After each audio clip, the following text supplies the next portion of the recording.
Allahabad high court ने शंकराचार्य स्वामी अविमुक्तेश्वरानंद और उनके शिष्य मुकुंदानंद की अग्रिम जमानत याचिका पर सुनवाई करते हुए उन्हें बड़ी राहत दी है और उनकी अग्रिम जमानत याचिका पर हाईकोर्ट ने फैसला सुरक्षित कर लिया है। कोर्ट ने जब तक इस मामले का कोर्ट फैसला नहीं ले लेता तब तक उनकी गिरफ्तारी नहीं हो पाएगी और ऐसा माना जा रहा है कि मार्च के तीसरे हफ्ते तक कोर्ट इस मामले में कोई फैसला लेगा। और इस पूरी जमानत याचिका पर आज करीब 1 घंटे बहस चली। इस दौरान जो बचाव पक्ष है उसकी तरफ से तमाम दलीलें दी गई और कहा गया कि जो पीड़ित जिनको दर्शाया गया है उनका उनसे कोई संबंध नहीं है, वो हरदोई के रहने वाले हैं, उनका आश्रम से कोई लेना देना नहीं है। जबकि दूसरी तरफ से उनकी ज़मानत का विरोध किया गया और ये कहा गया कि इस पूरे मामले में नाबालिग लड़कों का शोषण हुआ है। कुंभ और माघ मेलों के दौरान साथ ही इस पूरी जो याचिका है ज़मानत अग्रिम ज़मानत याचिका इसकी पोषणीयता पर भी सवाल उठाए गए और ये कहा गया कि यह मामला पहले ज़िला न्यायालय में इसको जाना चाहिए था और सीधे इलाहाबाद हाईकोर्ट में अग्रिम ज़मानत याचिका दायर करने का क्या मतलब है। लेकिन फ़िलहाल इलाहाबाद हाईकोर्ट ने अविमुक्तेश्वरानंद और उनके शिष्य को राहत दे दी है। अब जब तक कोर्ट इस मामले का फैसला नहीं ले लेता, जब तक उनकी अग्रिम ज़मानत याचिका पर कोई निर्णय नहीं आता, तब तक उनकी गिरफ्तारी अब नहीं हो पाएगी। प्रयागराज से वीडियो जर्नलिस्ट विजेंद्र कुमार के साथ मानवेंद्र प्रताप सिंह, न्यूज़ स्टेट उत्तर प्रदेश।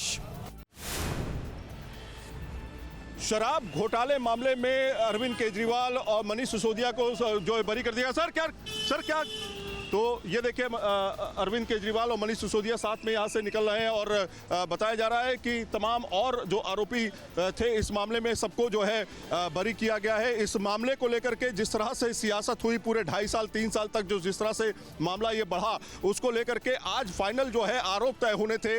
आरोप तय होने के लिए अरविंद केजरीवाल और मनीष सिसोदिया के साथ तमाम और लोग भी यहाँ पहुँचे और राउज एवेन्यू कोर्ट में ये मामला सुनवाई के लिए रखा गया और दोनों पक्ष की तरफ से अपनी अपनी दलीलें दी गई, जिसमें साफ तौर पे कोर्ट में जज ने साफ तौर पे ये कहा कि साउथ कार्टेल को किस तरह से प्रेजेंट किया गया उसको लेकर के भी जज ने सवाल किए। सीबीआई पर एक तरह से लताड़ लगाई और ये भी कहा कि जो सबूत है और जो गवाह है वो प्रॉपर तरीके से एक दूसरे से मेल नहीं खाते हैं, जिसको लेकर के सबूत अपर्याप्त है। फिर से बता रहा हूँ, सबूत अपर्याप्त है, ये जज ने कहा और इसको लेकर के लगभग सभी को इस मामले से बरी कर दिया गया है। ये एक बड़ी राहत आम आदमी पार्टी के मुखिया खासतौर पे अरविंद केजरीवाल के लिए है, तो दूसरी तरफ मनीष सिसोदिया के लिए है और उनकी पूरी पार्टी के लिए है। ये कहा जा सकता है कि पार्टी में एक तरह से जान आ गई है आम आदमी पार्टी में, क्योंकि शराब घोटाले को लेकर के जिस तरह से राजनीति हुई और जिस तरह से पूरी सरकार के ऊपर ये आरोप लगाए गए कि जो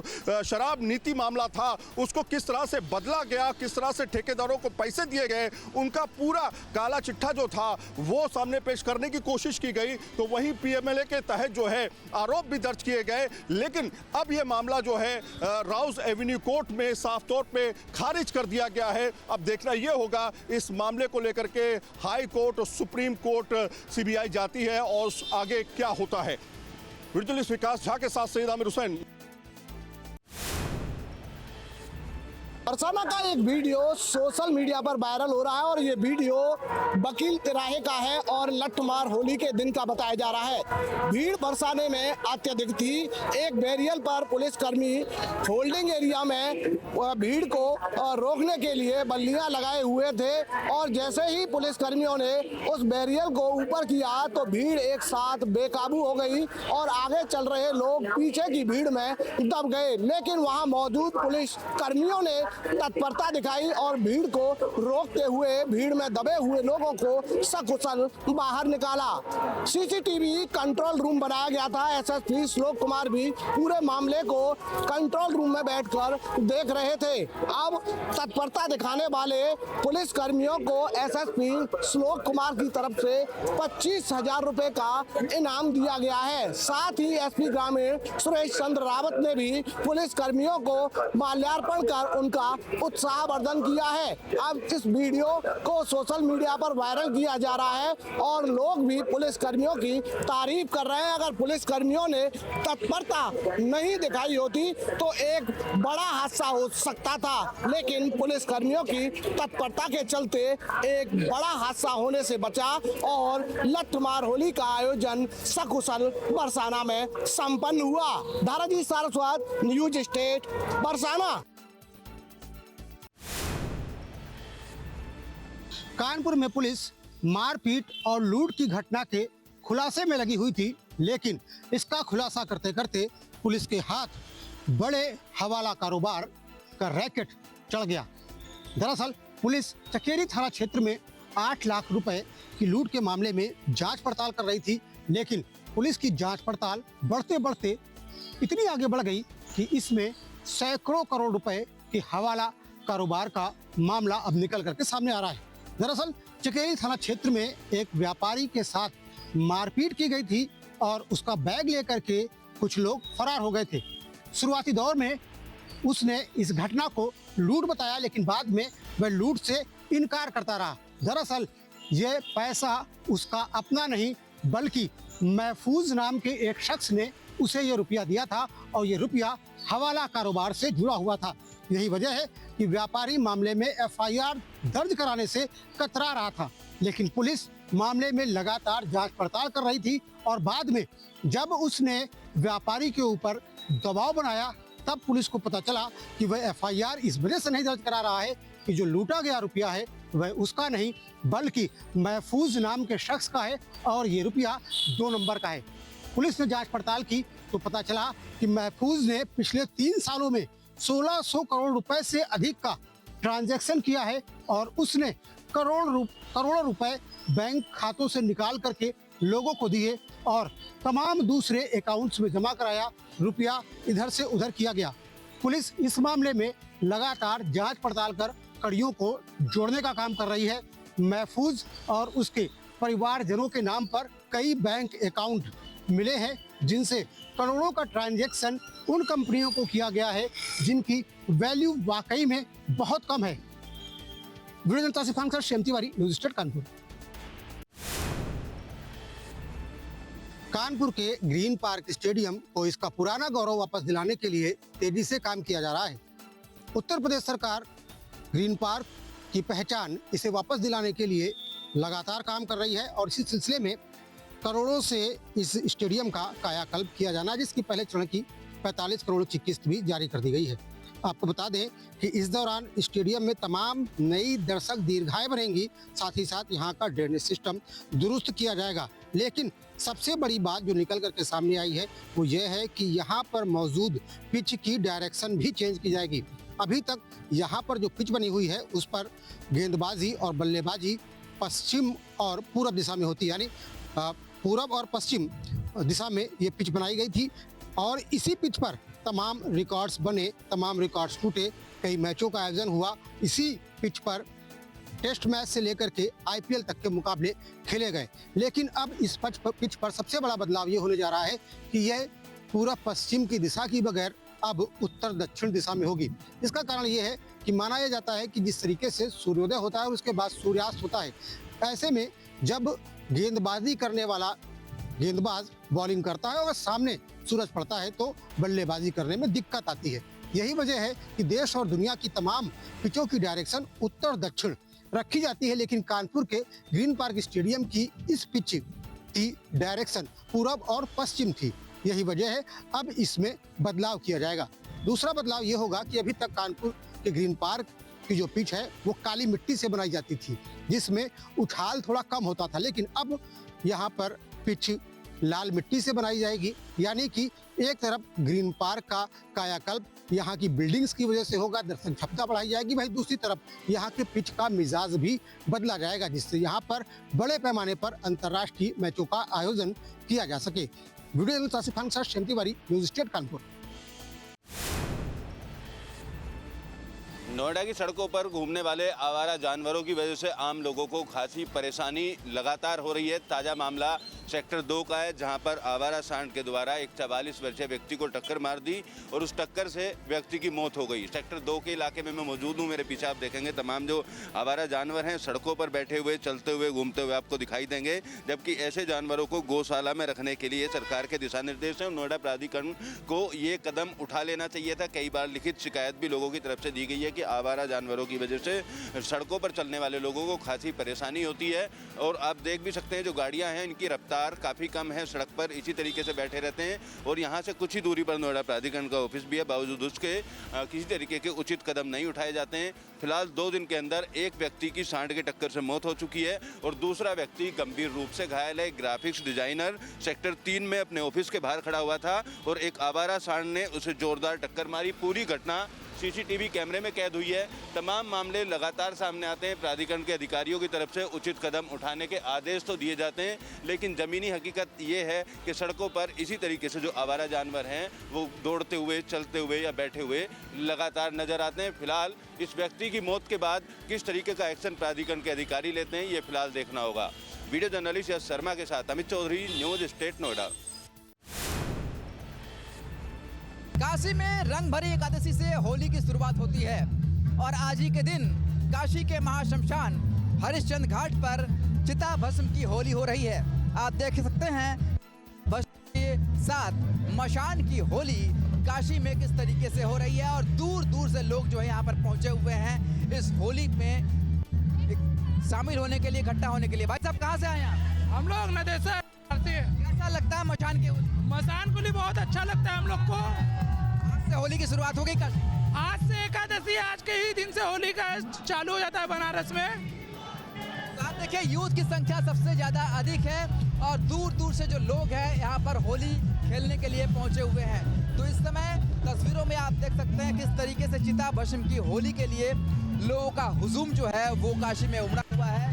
दूर दूर से जो लोग हैं यहाँ पर महाशमशान की होली को देखने के लिए पहुंचे हुए हैं और ये देखिए ये सिलसिला जो है वो लगातार और बढ़ती जा रही है और लोगों का जो उत्साह है वो इस समय चरम पर दिखाई दे रहा है। और सबसे ज़्यादा जो संख्या है इस समय यूथ की आप देख सकते हैं कि मशान की होली की परंपरा दरअसल ये है कि कहा जाता है कि चिता भस्म से काशी में होली की शुरुआत होती है, क्योंकि महाशमशान से ही मुक्ति मिलती है और यहीं पर जो जीवन का उत्सव है, जीवन के रंग जो है वो भी दिखाई देते हैं। आप लोग कहाँ से आए?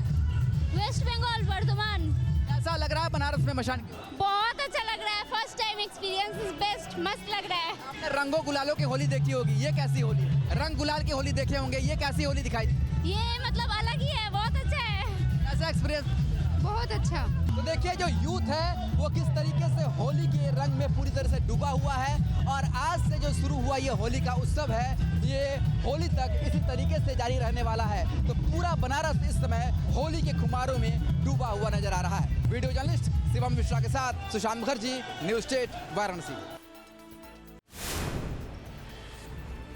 फ्लैट बायर्स को मालिकाना हक दिलाने के लिए उत्तर प्रदेश सरकार के द्वारा अमिताभ कांत समिति की सिफारिश को लागू किया गया था, जिसके तहत बिल्डर पार्ट में प्राधिकरण का बकाया चुका सकें और जो रजिस्ट्रियां हैं वो की जा सकें। शुरुआती तौर पर तकरीबन 21 प्रोजेक्ट में 25% पैसा प्राधिकरण में जमा किया गया, जिसके बाद कुछ फ्लैटों की रजिस्ट्री हुई। उसके बाद बिल्डरों द्वारा जो 75% पैसा था बाकी का वो जमा नहीं किया जा रहा था, बार बार रिमाइंडर नोटिस दिए जाने के बाद भी, जिसके चलते नोएडा प्राधिकरण द्वारा 21 बिल्डर प्रोजेक्ट की रजिस्ट्री पर रोक लगा दी गई है। तकरीबन 8000 फ्लैट की रजिस्ट्री इससे प्रभावित हुई हैं, क्योंकि बिल्डरों के द्वारा प्राधिकरण का पैसा जमा नहीं किया जा रहा। तकरीबन 1200 करोड़ रुपए का बकाया नोएडा प्राधिकरण का अलग अलग बिल्डर कंपनियों पर मौजूद है, लेकिन कई बार नोटिस रिमाइंडर दिए जाने के बाद भी ये पैसा जमा नहीं किया जा रहा, जिसके चलते अब नोएडा प्राधिकरण द्वारा रजिस्ट्री के लिए दी जाने वाली एनओसी पर सीधे तौर पर रोक लगा दी है और बिल्डरों से पैसा वसूली को लेकर अब आगामी योजना बनाई जा रही है। वीडियो जर्नलिस्ट यश शर्मा के साथ Amit Chaudhary, news state Noida. Dehradun highway पर उस समय हड़कंप मच गया जब देहरादून हाईवे पर कथित तौर पर मुसलमानों के लिए रोड नहीं है जैसे आपत्तिजनक नारे लिखे जाने का मामला सामने आया है। घटना का वीडियो सोशल मीडिया पर तेजी से वायरल हो रहा है, जिसमें हाईवे किनारे इस तरह की लिखावट साफ दिखाई दे रही है। वीडियो सामने आने के बाद मामले ने तूल पकड़ लिया है और सांप्रदायिक सौदे को लेकर सवाल खड़े हो गए हैं। इस पूरे मामले पर हिंदू रक्षा दल के अध्यक्ष द्वारा भी बयान जारी किया है। उनके द्वारा इस बयान को लेकर भी विभिन्न वर्गों में तीखी प्रतिक्रिया भी देखने को मिल रही है। सभी भाइयों को जय श्री राम। सभी भाइयों को एक बात बतानी चाहता हूं, दिल्ली देहरादून हाईवे जो बना है उस पर हमारे कार्यकर्ताओं ने लिखा है कि मुसलमानों के लिए सड़कें नहीं हैं, और उन्होंने बिल्कुल ठीक लिखा है। आपको ये जानकारी होनी चाहिए कि इस देश में कितने प्रतिशत मुसलमान हैं और कितना वो टैक्स दे रहे हैं। और आपको एक बात बता रहा हूं, और भारत सरकार को भी ये चिंता करनी चाहिए कि हमारे टैक्स का दिया हुआ पैसा सारा लाभ ये लोग प्राप्त कर रहे हैं। जितनी भी सरकारी सुविधाएं हैं उनका लाभ ये जिहादी उठा रहे हैं। और आपको एक बात और बतानी चाहता हूं, आप लोगों को सभी को एक चीज और सोचनी चाहिए। बहुत भाईचारे का पाठ ये सरकारें पढ़ाती हैं हम लोगों को, लेकिन आपको एक बात और बताता हूं, हमारे मंदिरों का जितने भी बड़े मंदिर हैं उनमें से सारा पैसा सरकार को जाता है। अगर ज्यादा ही भाईचारे का पाठ किसी को लग रहा है तो वो ये देखिए कितने मस्जिद मदरसों का पैसा भारत सरकार को जा रहा है। घटना की जानकारी के बाद से स्थानीय पुलिस मामले की जांच में जुट गई है। वहीं प्रशासन का कहना है, यदि किसी भी प्रकार की भड़काऊ या कानून व्यवस्था को प्रभावित करने वाली गतिविधि पाई जाती है तो नियम अनुसार कार्रवाई भी की जाएगी। वीडियो जर्नलिस्ट अमित के साथ सोनू अरोड़ा, न्यूज स्टेट, उत्तर प्रदेश। सहारनपुर जिला मजिस्ट्रेट मनीष बंसल के द्वारा एक बड़ी प्रशासनिक कार्रवाई करते हुए कुख्यात गैंग लीडर हाजी इकबाल उर्फ बाला के खिलाफ कुर्की की कार्रवाई की गई है। हाजी इकबाल के द्वारा अवैध तौर से धन अर्जित कर बनाई गई संपत्तियों की 56 संपत्तियों को कुर्क किया गया है। इन संपत्तियों की कीमत 276 करोड़ रुपए बताई जा रही है।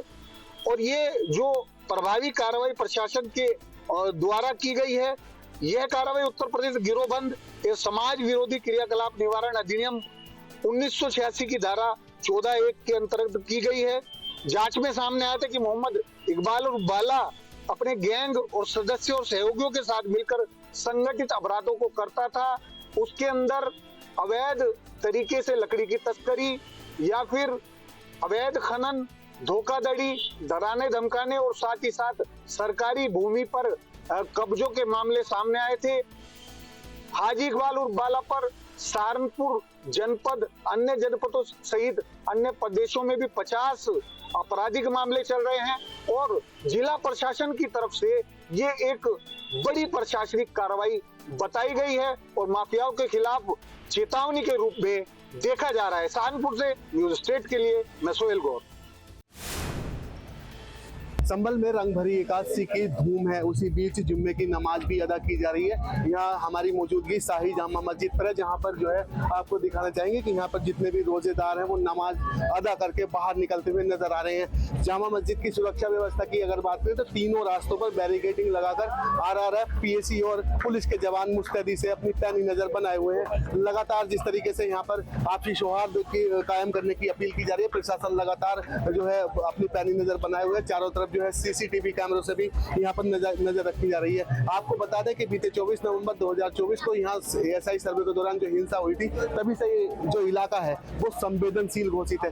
तभी से प्रशासन और PAC यहाँ पर अपनी पैनी नजर बनाए हुए हैं। किसी भी संवेदनशील स्थिति से निपटने के लिए यहाँ पर जो है निरोधक दस्ते भी बनाए गए हैं। लगातार यहाँ जो है CCTV कैमरों का जाल भी बिछा हुआ है। हर एक संदिग्ध गतिविधियों पर नजर भी रखी जा रही है।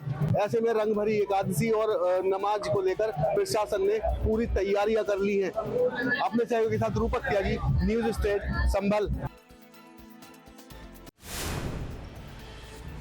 इस वक्त हम JNU यानी जवाहरलाल नेहरू विश्वविद्यालय के मेन गेट पर मौजूद हैं। आपको बता दें कि कल यहां पर लेफ्ट छात्र संगठनों की तरफ से जोरदार प्रदर्शन देखने को मिला। ये प्रदर्शन UGC गाइडलाइंस को लागू करने को लेकर था और इसके साथ साथ यहाँ की VC के इस्तीफा को लेकर भी यहाँ के छात्रों की तरफ से प्रदर्शन किया गया। इस प्रदर्शन में छात्रों और दिल्ली पुलिस के बीच में झड़प भी देखने को मिली, जहाँ पर दिल्ली पुलिस के कुछ जवान जो हैं वो भी घायल हुए, कुछ छात्रों को भी चोट लगी। दिल्ली पुलिस ने तमाम इस प्रदर्शन को लेकर करीब 50 के आसपास जो छात्र हैं उनको डिटेन किया था, हिरासत में लिया था। वहीं 14 स्टूडेंट्स को जो है वो गिरफ्तार किया गया था। अब आपको बताएं कि उनको कोर्ट में जब पेश किया गया तो पटियाला हाउस कोर्ट ने उन सभी 14 छात्रों को जमानत दे दी है।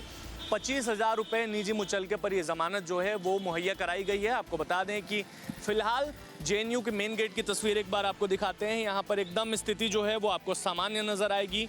कोई जो है वो दिल्ली पुलिस का जवान भी आपको यहाँ पर नज़र नहीं आएगा। पूरा का पूरा जो है ये मेन गेट खाली कर दिया गया है। अब आम जो है वो यहाँ पर जो है वो आपको देखने को मिलेगा। सामान्य स्टूडेंट्स जो है वो आते जाते आपको नज़र आएंगे।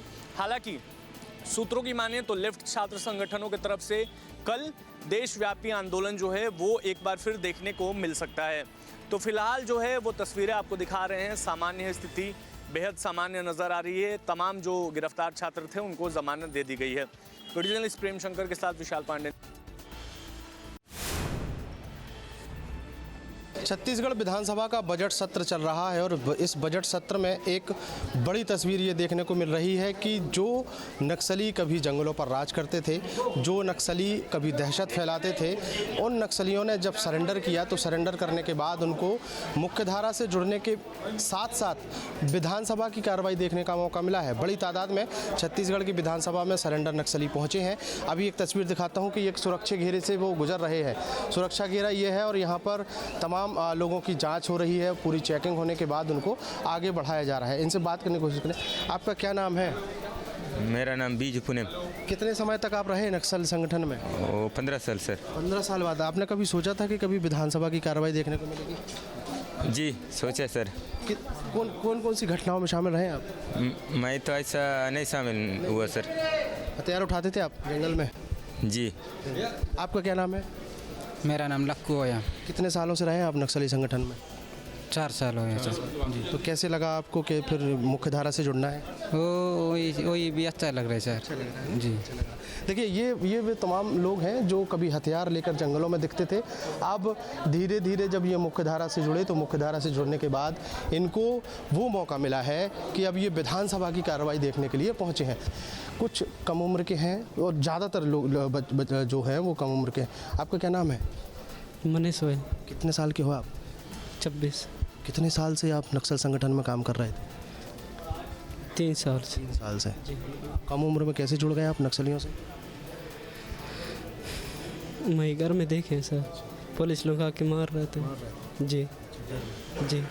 कोई घटना में शामिल रहे आप? नहीं। ये नक्सली संगठन के वो सदस्य हैं जो कभी 3 साल, कभी 4 साल, कोई 17 साल, कोई 20 साल। खासकर रूपेश की बात करें तो रूपेश जो है वो काफ़ी लंबे समय तक एक नक्सली लीडर रहा है। फिर उसने आत्मसमर्पण किया और आत्मसमर्पण करने के बाद अब मुख्यधारा से जुड़ा है। मुख्यधारा से जुड़ने के साथ साथ अब विधानसभा की कार्रवाई वो देखने को पहुंचे हैं। तो छत्तीसगढ़ विधानसभा में ये पहली बार हो रहा है कि जब सरेंडर नक्सलियों को विधानसभा की कार्यवाही दिखाई जा रही है। वीडियो जर्नलिस्ट प्रमोद देवांगन के साथ अंकुश शर्मा, न्यूज स्टेट। आपके मोबाइल पर तुरंत आएगी ब्रेकिंग न्यूज। स्क्रीन पर सबसे पहले दिखेगी बड़ी खबर। देश दुनिया की हर खबर एक जगह। अब आपके मोबाइल पर तुरंत फटाफट इंस्टॉल कीजिए न्यूज नेशन ऐप और रखिए खुद को अपडेट।